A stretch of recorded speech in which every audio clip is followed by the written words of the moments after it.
Justine calling from Chicago, Illinois, WYLL. Hi, Justine. Hello. How are you? How are you? Oh, doing okay. Great. I'm calling because I'm wondering what my role is in my husband's workaholism. What does he do? And he has a small business working with cars, and he's basically gone 7 days a week. Well, sometimes 7 days a week. Mostly it's 6 days, 6 full days. So we have no vacations. There's really little time for family. On Sundays, if he is home, he does his own little thing, that he doesn't really participate in any family activities. He doesn't take interest in kids. I'm not really sure what to do. He's been doing it for years. He's in therapy for almost a year now. It's not changing. Well, it sounds like it's more than workaholism.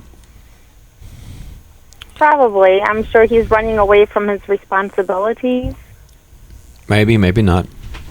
He's running away from something. We know this. Like Steve said, something is driving him to want to avoid people that love him, as well as being a dad, as well as whatever. So if the guy's been in therapy almost a year, there should be some connecting the dots light bulbs that he brings home to dinner to his wife. So when you say, what are you learning about all this? Because I'm your teammate here. What are his answers about this? He doesn't want to talk. We can't really converse. Most of the time, he avoids me, so we can't really plan anything. Or why does he avoid you? I don't know. He blames kind of everything on me. Everything's my fault. It's my fault that he doesn't have success. It's my fault that he has to work all the time. Is there any of this? Is there any truth to any of this? I hope not. I don't know how it could be my fault. I have so little to do with his life. Well, no. It's just that, Justine, anytime somebody says that, you always ought to say, I wonder, could I be contributing in any way? Because the Bible talks about taking the beam out of our eye. So one of the conversations that might help you find out what his heart is saying, why he's not changing, is, look, I don't want to be defensive. I mean, tell me how this is my fault. I want to change. And then you may find out something that could be helpful. How can I help you? What's his dad like, Justine? His dad, the parents are divorced. Both drank heavily. Mm-hmm. His dad's a recovering alcoholic. He doesn't really participate in my kid's life. They work together for a little bit, on and off. There's always little frictions there. I know he was abusive to him. Okay. So a lot of it has to do with the way he was brought up and the example that he had. He didn't, his dad escaped into the alcohol. He escapes into his work. How come he's in therapy and the two of you aren't in therapy together? He doesn't want me to join therapy. We tried therapy together for a little bit. He mostly talked about his work, and how many, Justine, how many sessions is a little bit? I'd say 10 sessions. He wound up seeing a psychiatrist who gave him medication for ADHD, which he stopped taking shortly after starting. Well, something broke down in that 10 sessions, because I really agree with Dave here. You have an experience of you're being deprived, and your kids are being deprived, and he's working way too much, and he's going to have medical problems and health problems, psychological problems, marriage problems. You're seeing some stuff.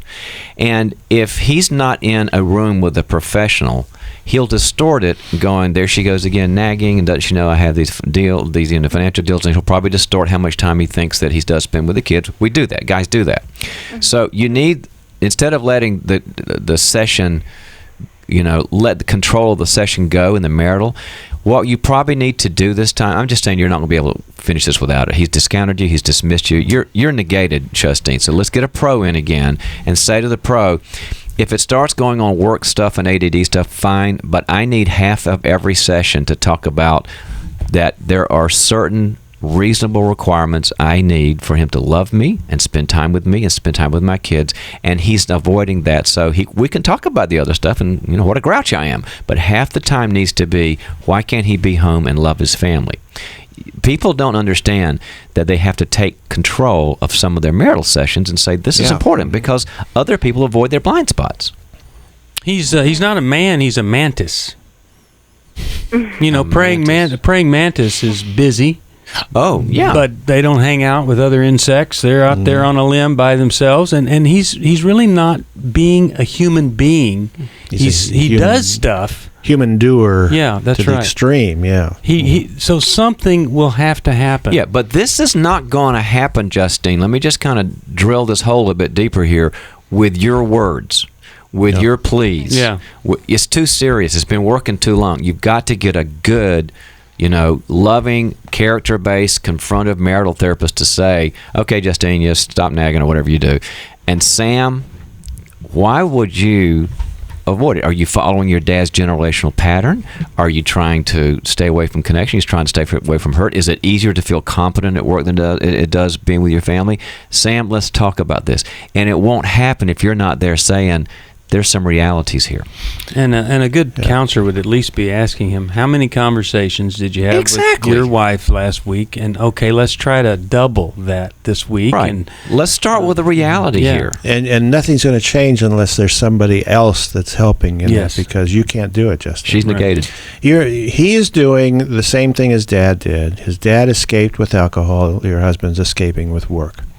And it's the same issue. It's just a way to avoid relationship. And, maybe he's afraid that if he stayed around the house, he'd become just like his dad in terms of being abusive to the kids and that. Yeah. So who knows? But you won't find out unless you get in the presence of a counselor who's going to be seeing you together and who will help you articulate some of those things. Yep. All right. I'm going to send you walking into walls, and I hope that will. I hope it'll help you. And I hope somehow we have a breakthrough. I'm praying right now that there'll be a breakthrough in this, that you'll make a bold move, or the therapist will make a bold move, or some insight will come to him. And Steve is one of those guys that can pray and run a radio show at the same time. This is amazing to me.